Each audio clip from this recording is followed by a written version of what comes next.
All right, there we go. All right, I can see you just fine, and I'm so glad you got the fire going. All right, so welcome, Jane Park. Got mosquitoes.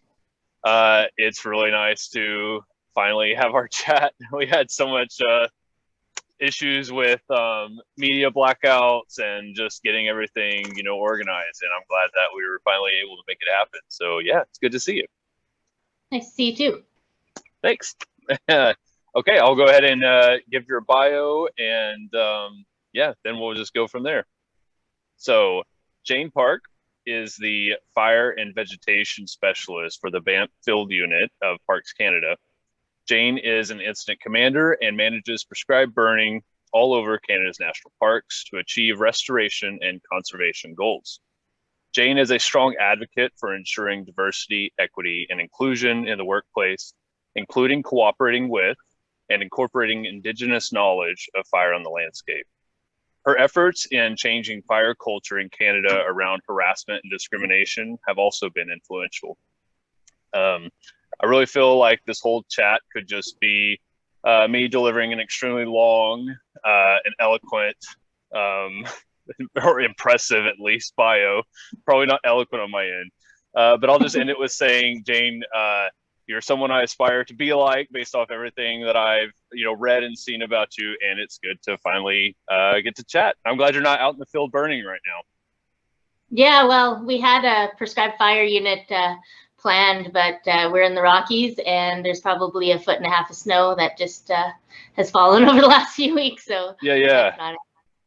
Yeah. Well, good. Well, I mean, you got to burn when you got to burn, and I'm glad that it's not right now. So yeah. Yeah. Okay, well, if you don't mind just starting with just telling a bit about who you are and kind of how you got to be where you are right now. You're welcome to start as far back as you want, or you can start as recent as you like. It's your story, so go ahead. Sure. Yeah. So I, grew up in the prairies of Manitoba in Canada, central Canada, where my parents settled after immigrating from Korea back in the 60s. And kind of always loved the outdoors and spent a lot of times outdoors playing as a kid and stuff. And so my education kind of led me into it. Basically, I would look for anything that would keep me outside. And so I went into environmental science and eventually got my master's degree in forest ecology at the University of Calgary. Oh, there's my dog. And yeah, just as I was finishing grad school, I started in the Park Warden Service. So it's like the National Park Rangers down in the States. It's the Park Warden Service for the Canadian National Parks.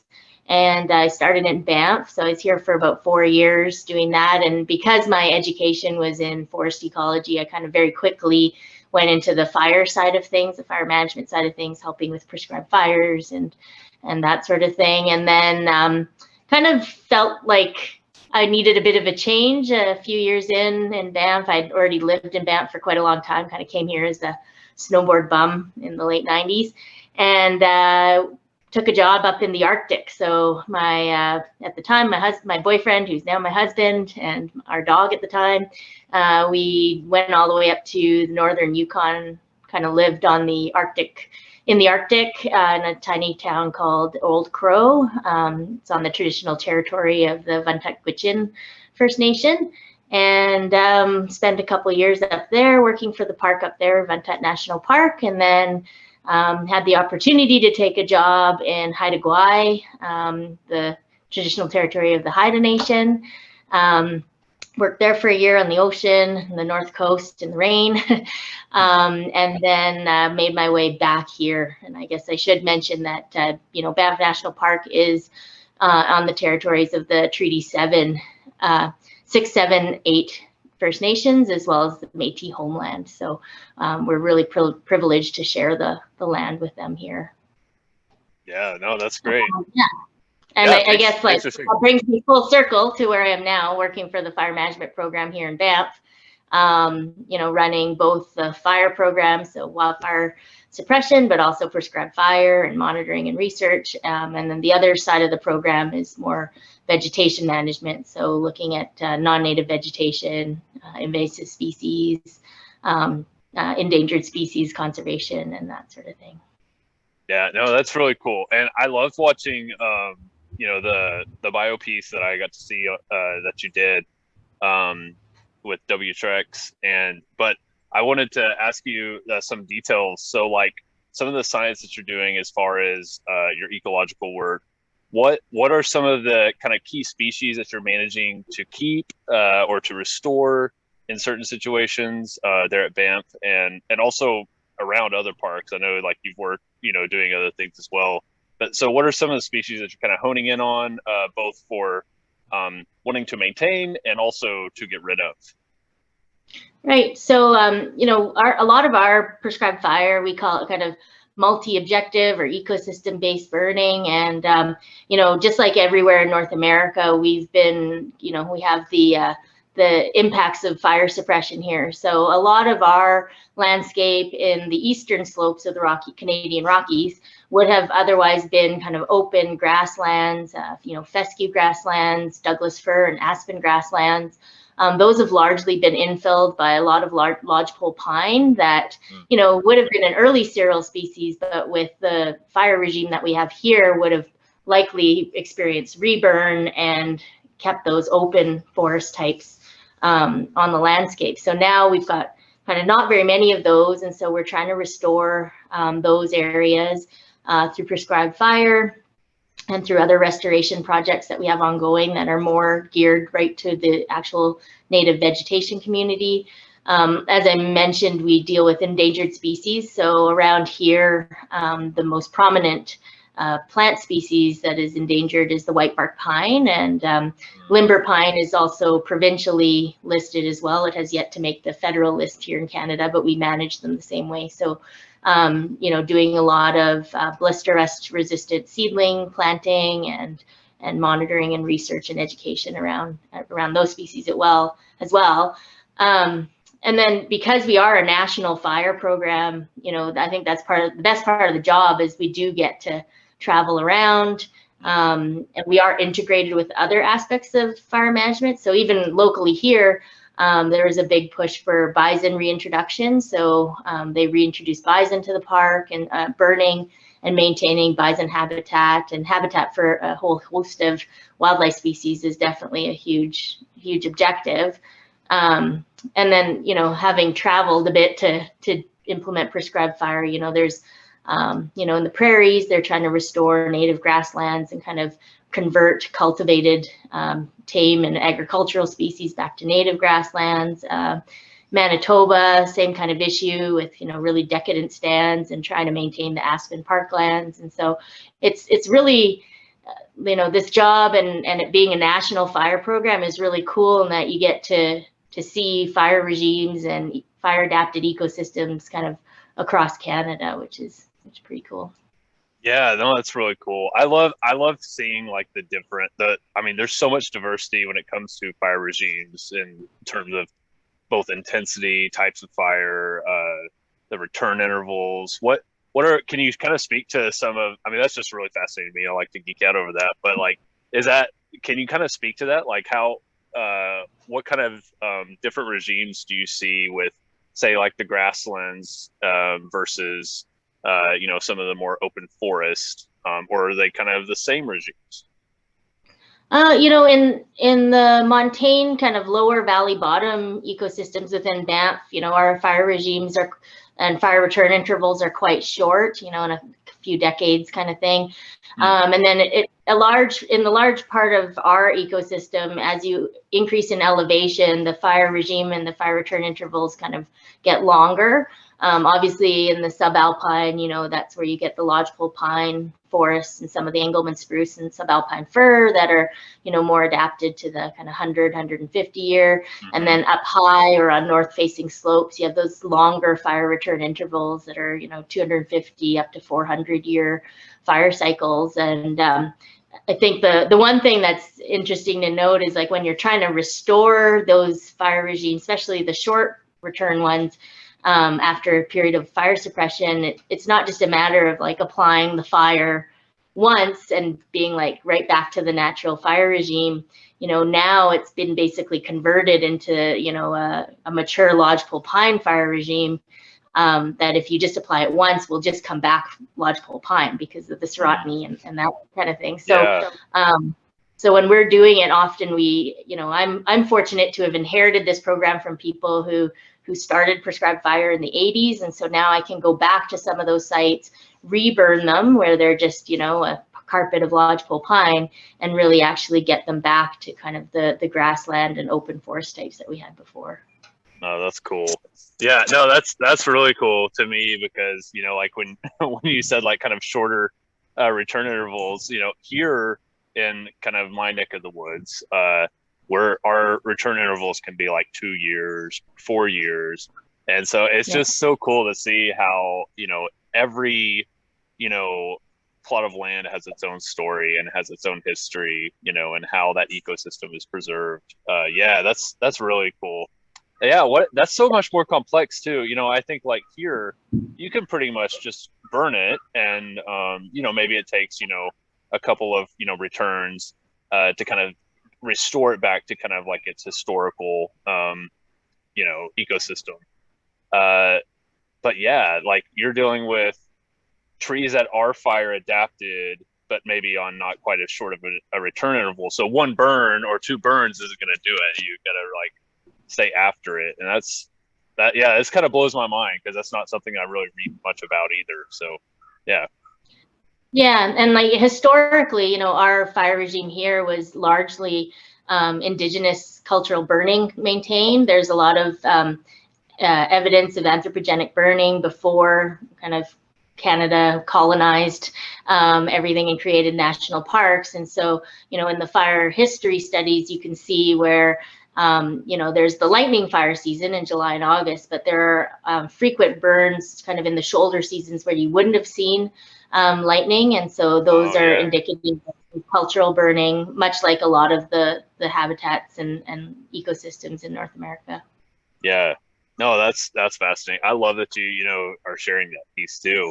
That's definitely something that's been left out for way too long. Obviously, it should have never been left out in the first place. But yeah, thanks for sharing that. Okay, so I have I really could ask you a billion things. I feel like I say that with like every guest because I've had you on this. I've literally like from the start of this, I had 50 names or whatever, and so I've been thinking about what would I ask so and so, what do I ask Jane, and now they kind of all leave me in the moment, but I'll just kind of like ask some general questions because I really just care more about your perspective and what you have to say. But so can you kind of tell me about some of the more, I'll ask just both questions and you can answer in however you like, but what are some of the more like rewarding aspects of your career or what you do currently? And then what are some of the more, I guess like the predominant challenges as well? I guess some of the most rewarding work, I think has to come from, I guess 2 places. One, I'd have to point out my time working in the North and on the Northwest coast, working directly with indigenous nations, working with them on land management in their traditional territories. It's just, it's a highlight of my career and really changed my perspective on kind of conservation and how you can work together. It's also created, many like super important just personal relationships with people in those communities that 15 years later, I'm still in touch with a lot of them and a lot of people up there. And even I was watching the hockey game yesterday and I started getting a call from Old Crow, Yukon in the middle. I'm sure it was an Oilers fan, and I said no because he calls during the middle of an overtime.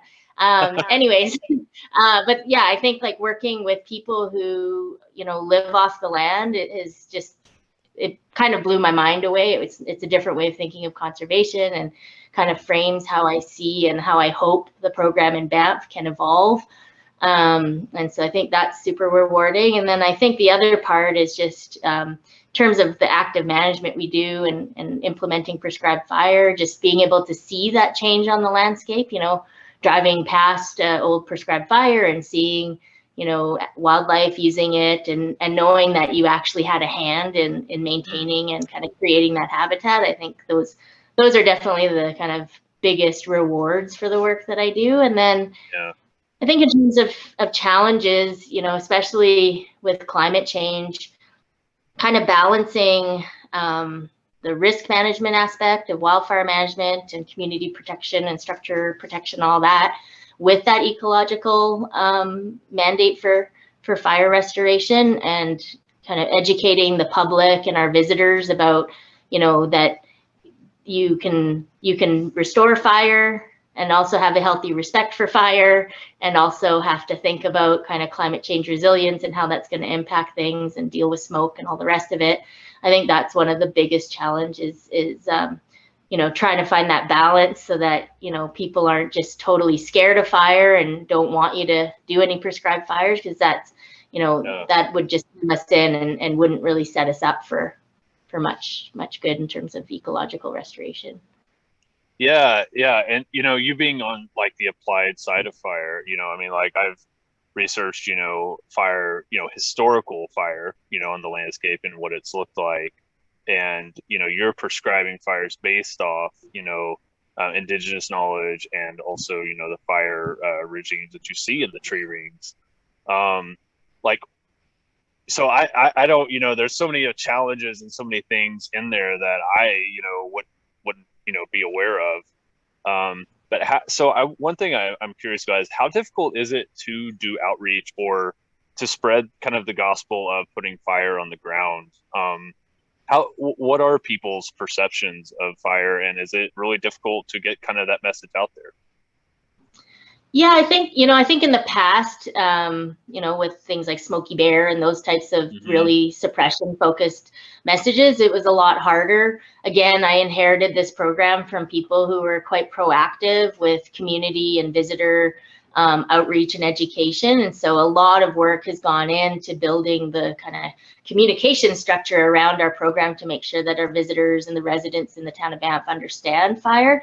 But it's kind of, I always say, like, you have to keep your pedal to the metal, particularly in places like national parks, where, you know, the visitors you see one year are not going to necessarily be the visitors you see the next year. And so we do, you know, we have a fire communications officer, Alex Jones, who we work really closely with to make sure that we send the right messages out, and that, you know, people understand the difference between, you know, what you might get from a wildfire in terms of, say, smoke and hazard and risk, versus, you know, the benefits of prescribed fire.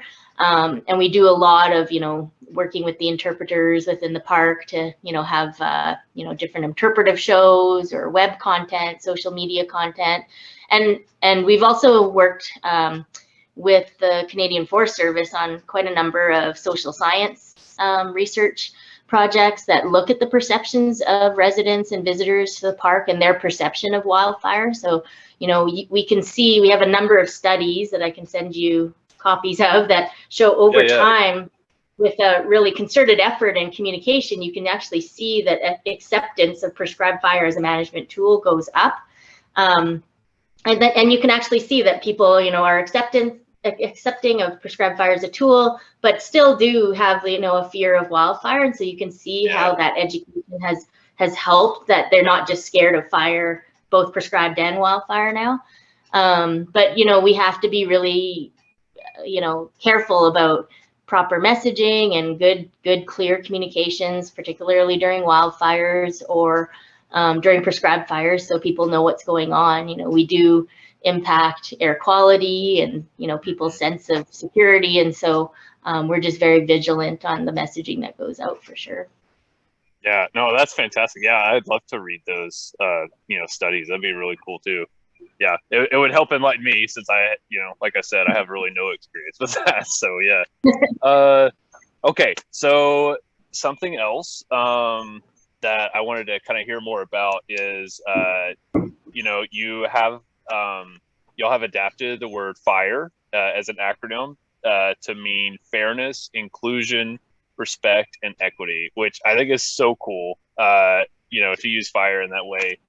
Can you kind of talk about those efforts in, you know, having a cultural change to have more safe, you know, culture around discrimination, harassment, and, you know, DEI topics?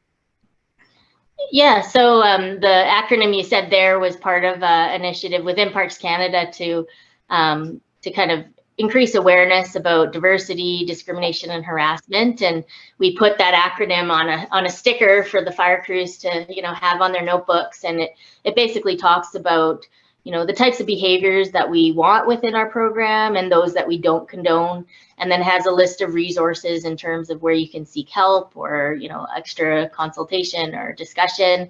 And that all kind of stemmed from some work that I did with the Association for Fire Ecology and the outreach committee there. I helped with a white paper on discrimination and harassment in the fire management community, kind of at large, not just within Canada. And that, it really just stemmed from a casual conversation I was having with somebody on the committee at that time about how, discrimination and harassment does still exist, and that, things needed to change. And so we wrote that paper. There was a plenary session at the AFI conference in San Antonio that year.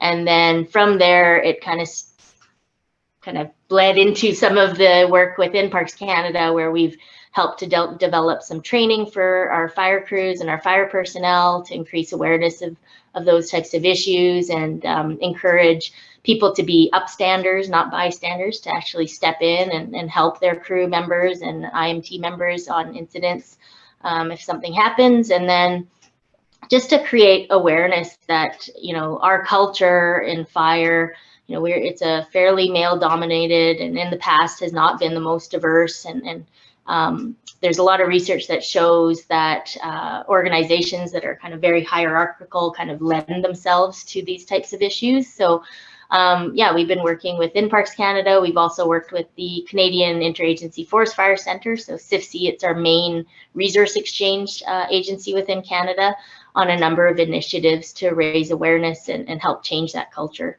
And then, just even internally, I think, getting people to understand their own inherent unconscious biases, and taking critical looks at our own program and what training and recruitment and retention issues there are, I think is starting to help. And people seeing, people like me, a Korean woman, as an incident commander or ops section chief or whatever, on our incident management teams and our crew leaders, I think that's starting to show people coming into our program that it is important and that representation matters. So there's quite a bit going on, and it's by no means complete, and it's a very slow process, but hopefully it's starting to change things for sure.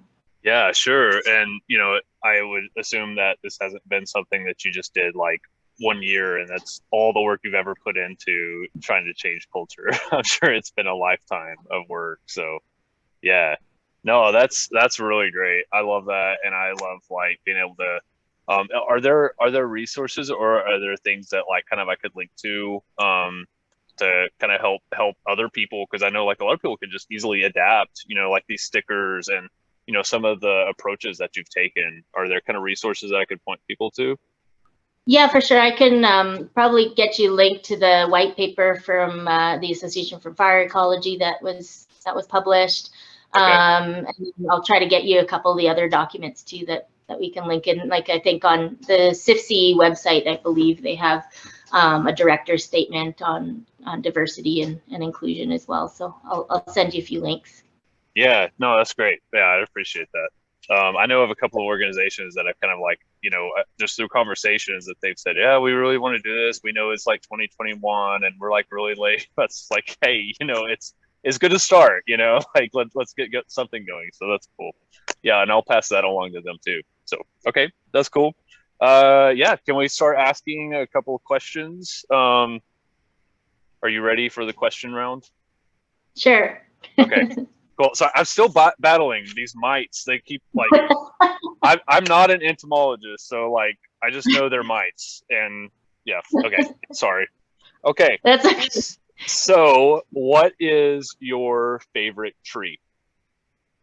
So ever since I was a kid growing up in Manitoba, it's funny because it's not a tree that we actually have in Banff, but I'm always a big fan of jack pine, so Pinus banksiana. Okay. I like it because back home, like they grow on like the Canadian Shield, where there's you know, they just are these giant, beautiful trees that can grow off of a rock with like the tiniest bit of soil. And I think it's a great kind of metaphor for life if you can make something work with the smallest resources. Yeah, those are like my favorites, the ones that you see kind of on the cliff face. Oh, sorry, almost lost my table. Yeah, those you know, that it's like how in the oh gosh, I'm sorry. This is so distracting. Like all the insects are coming to me. Now I've got a paper wasp that's like on my leg. Oh, well, that's cool. I'll just yeah. All right. Sorry. I'm so sorry. I guess that's like, you know, I'm going to have to rethink this Joe Buck in nature, like for my videos. This is going to be like Joe Buck indoors. No, I like it. It makes things spontaneous. I just hope you don't get bit. It's real life. Yeah, me too. Yeah. So you're going to see all my anxieties right here live. Okay. So, yeah. Oh yeah. The trees. Yeah. So those are my favorites too. Like the ones that, there's like no soil, you know, at least no visible soil and no way. In fact, I was observing on my deck that we have a silver maple that's right over my head. And in between all the grooves, you know, we always get like, you know, dirt and, you know, decaying wood or whatever it is. But I've got all these maples. Oh my God. All these maples growing up. And I'm like debating whether I should just leave them, you know, and like just see what happens. But then I think, well, I'm not gonna have a deck if I do that at the same time. Yeah, I don't think so. I am really sorry. Like I have never been this distracted before. That's totally okay. I would be it's quite large. I can see it easily on the screen. Yeah. They don't feel good when they sting. And what happened was last summer, I was kind of doing some yard work, and we had these really rotting like landscape posts that were kind of like demarcating like some flower beds or whatever. And I you know, tore one open, and there was a yellow jacket nest in it. And we had never had yellow jackets like right up by the house before, or apparently we did, and I just didn't know it. And and like I got stung like 11 times, and I was like running, you know, like throwing off clothes because they were stuck. Yeah, it was awful. Yeah, it was. It was exactly like it sounds. And so ever since then, now, like before, I could let a wasp like land on me and be like, "Oh yeah, it's a wasp. Look, isn't this cool? Like nature." And now it's like, you know, no. I feel like that's a very human response to that. Yeah, well, yeah. It's an appropriate response. Like that, yeah. I think that was me like trying to be cool and be like, look, kids, like nature is friendly. And yeah, ever since that attack. Sometimes nature is not friendly. No, it's not. I mean, I wasn't very friendly to them either. So in fairness, I guess I deserved it. But yeah, so anyways, okay. So we got the favorite tree, Jack Pine, right? Yep. Okay. All right, cool. Make sure I still remember after that rant about wasp. Okay. Do you have a favorite fireside food and beverage? Beer. And I always forget to take them when we're camping, but have you had a baked banana? My husband introduced it to me. Oh my God. No. So you take a piece of tin foil, and you put a banana, and you like cut, you know how it kind of comes in quarters? You cut a little boat, so it's a boat. Okay. And you keep the skin on, and then in that little groove, you throw chocolate chips. Oh. And then you throw the little flat back down, wrap it in foil, and toss her in the coals. Not so far the coals that you can't get it. And then when you take it back out, it's just this mushy, baked banana chocolate gooey thing. It's quite delicious. Yeah, without trying it, I'm going to say that's my favorite fireside food too. That's genius. Okay, so like do you have to like cut like the top section off and peel it back, or just like a slit? Yeah, so like, you know how like bananas kind of like if you try, they can kind of come apart in quarters, sort of. Yeah. So you just like make a couple slits so that like you can take a quarter out. Okay. a little wedge. And then you open it, throw the chips in there, throw that back down, wrap it in foil. Bob's your uncle. Yeah. That's fantastic. Yeah. If That's I had probably, bananas, I'd tell you right now, but I can't. Yeah. That was easily the most educational piece of this chat. Yeah. And I'm like, oh my God. That one came right for your face.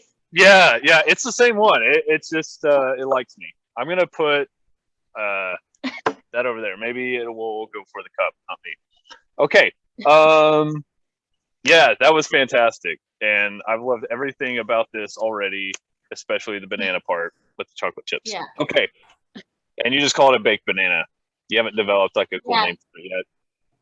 Yeah, and I don't know. I learned about it when I met my husband, and yeah, it's definitely the best. But I always forget to buy. But bananas aren't really the first thing I think of when we go camping. So. No, yeah, Yeah, it's such a vulnerable food to bring on a camping trip. Like that's going to be the first thing that gets ruined and smashed or whatever. But I guess it wouldn't matter. It's going to get like mushy anyways.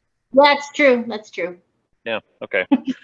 Okay. So what is one thing that, if there were just one thing, I guess, or the most important thing that you would want people to kind of get away from, or to take away from, the work that you do? Yeah, I guess that's it. Just what's something that you really would like people to be influenced by, in this chat, or yeah. Oh, I guess. I don't know. I'm having a hard time picking between like. I know that's such a huge open question. Or like one of the diversity things, but maybe both of them. But yeah, that's fine. That's fine. I think I think just that importance of restoration of our communities and that resilience to climate change. That it's kind of time to do things now and understand how our management actions now can set us up better for the future. And I guess the kind of same lesson in terms of setting up our culture so that it keeps us sustainable for the future also. I think if we don't work on the diversity and inclusion and equity piece within our fire community, it's not exactly sustainable either. And I think we won't, without changing the culture, you won't see the change in increase in diversity and inclusion either. So. Yeah, for sure. And, I really like one thing I'd like, you talked about intersectionality a little bit and the, piece that I saw that you did. And yeah, like, really ties it all together when you talk about climate change and kind of environmental justice. And yeah, if you can't talk about, people and include people with respect and dignity.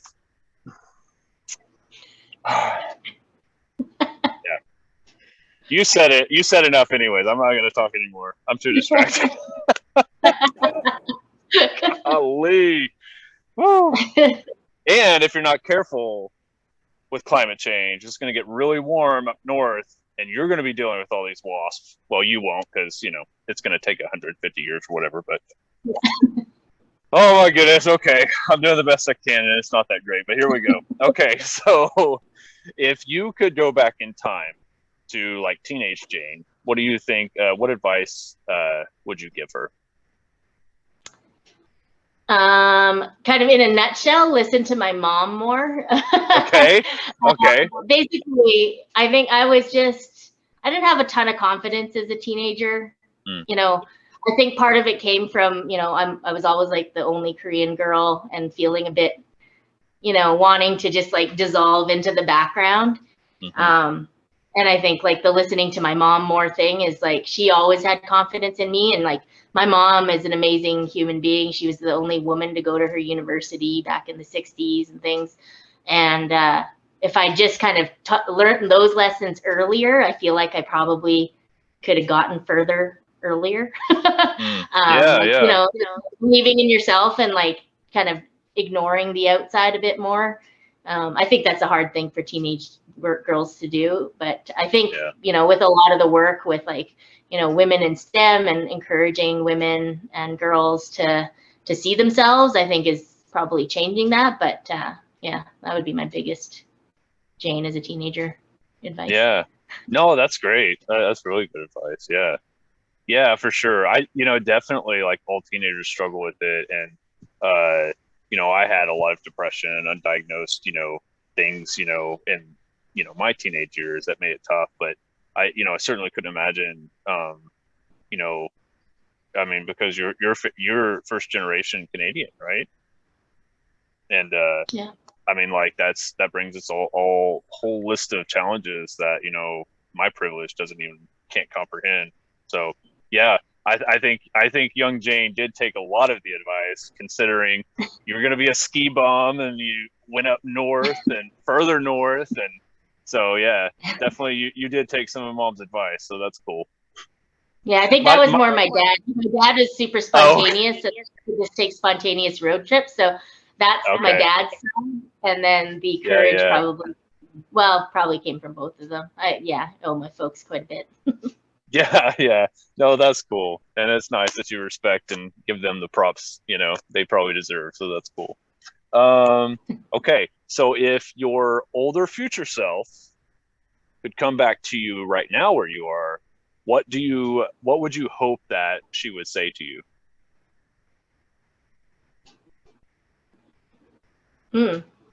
Good job. You did it, whatever it was. Yeah, yay. I don't know, like, thanks for setting me up to actually be able to retire. Yeah.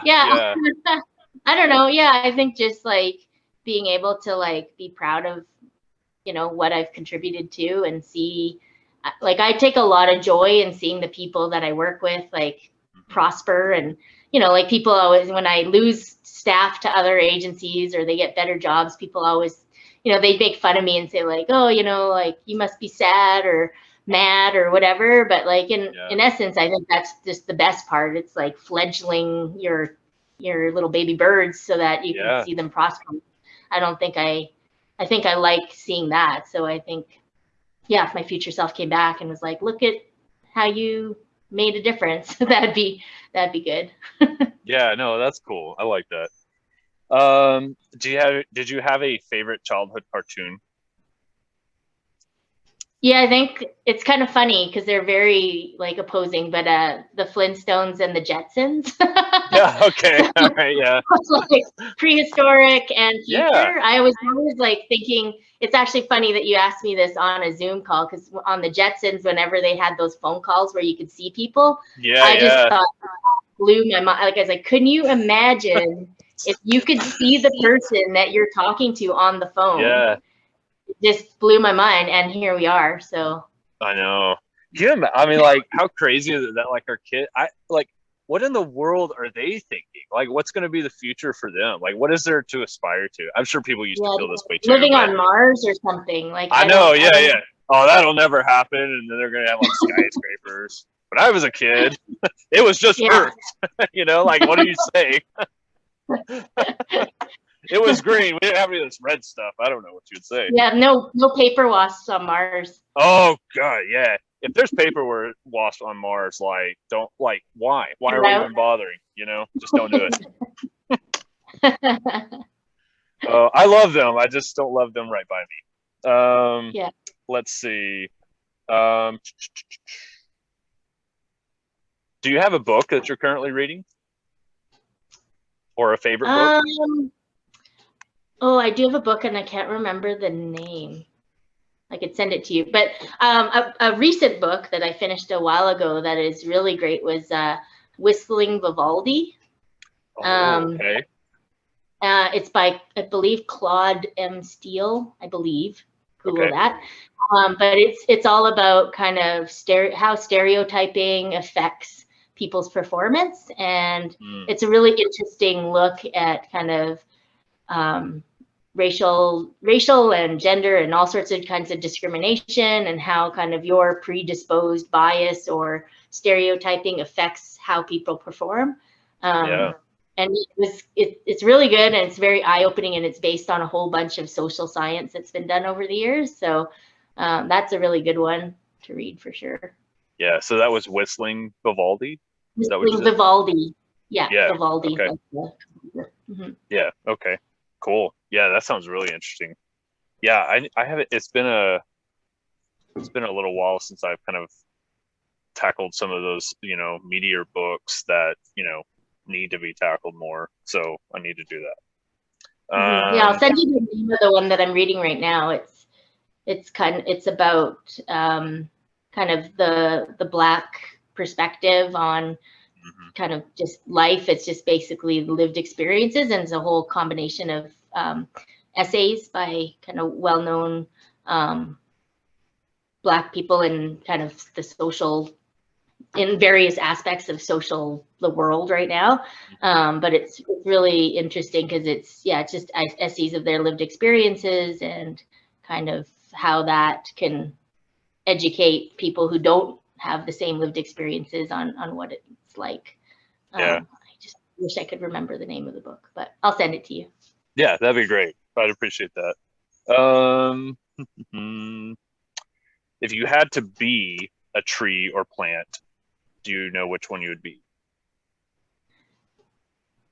And it can be a jack pine. That's okay. Like it can be. I'll go cool with my if it's different. Okay, cool. All right. I'll be a bur oak. Yeah. So I think Quercus macrocarpa.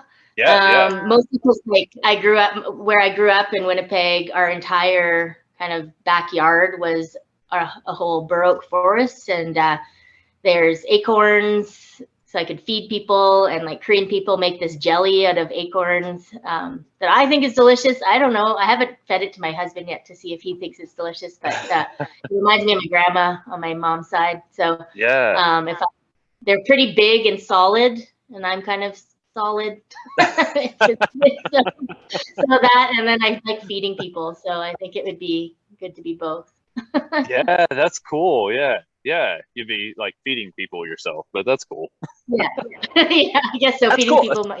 How do you make that? Like, I mean, you don't have to, give me the, whatever. But I mean, like, what is the gist of acorn jelly? Is that what you call it? Yeah, it's called muk in Korean. But the easiest way is to go to the store and buy acorn powder. It's like acorn starch, basically, and it basically turns into a jelly. But from what I've read and what I've heard, like you take acorns, you peel them, you crush them up, you boil them, you let them sit in water for a long time because they're kind of bitter, and then you keep filtering that water, and then eventually you kind of dry that out into like let all the starch settle, and then you dry that starch out, and then when you reconstitute the starch, it's gelatinous, and then you marinate it like soy sauce and garlic and chives and hot pepper powder and stuff, and it's quite delicious. Wow, that's cool. So when did you say your grandma would make it? Yeah. Okay, so when your grandmother would make this, like, would she do like the whole thing from scratch, or would she go and get the powder? My mom said that she would collect acorns. I don't remember. It might have been before I was young enough to remember. I do remember her making it a lot and me loving it. But yeah, my mom and my grandma were quite the foragers. My mom would forage for like mushrooms and like Korean people eat like really young fiddleheads, like before it's a fiddlehead. It's just They kind of marinate those and eat those. So that's cool. That's fantastic. Yeah, I love that. Oh yeah, I love learning about foraging. Do you follow the Black Forager on Twitter or Instagram?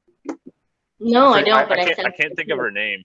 Yeah, she was even like on the Drew Barrymore show. Like she's huge now. Like yeah, I didn't even know Drew Barrymore had her own show, but like she's a big name. So, but anyways, yeah, like she forages like I can't remember even the city. I think she's somewhere in the northeast U.S. I'm very uneducated, but she's like amazing, and I love seeing like all the things. Like I've learned so much. Like I didn't know that you could eat like certain magnolia flowers, like just like straight. You eat them. You don't have to pickle them or anything.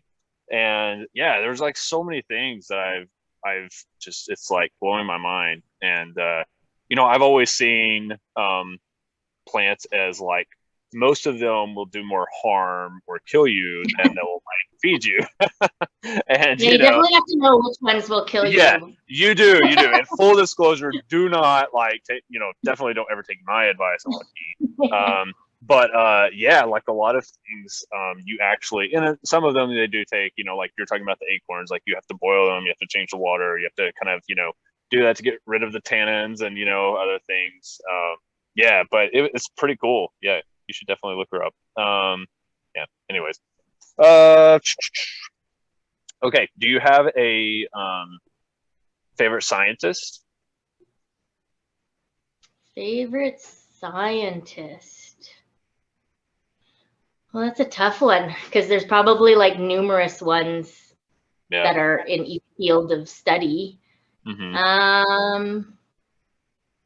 I don't know. That's hard to pick. I have so many, and then like I feel like if I name one, I'm gonna forget like 10 Yeah. others. That I know. You'll alienate everybody else. Hopefully, just say that like all the ones that I'm currently working with are my favorites, and Yeah, there you go.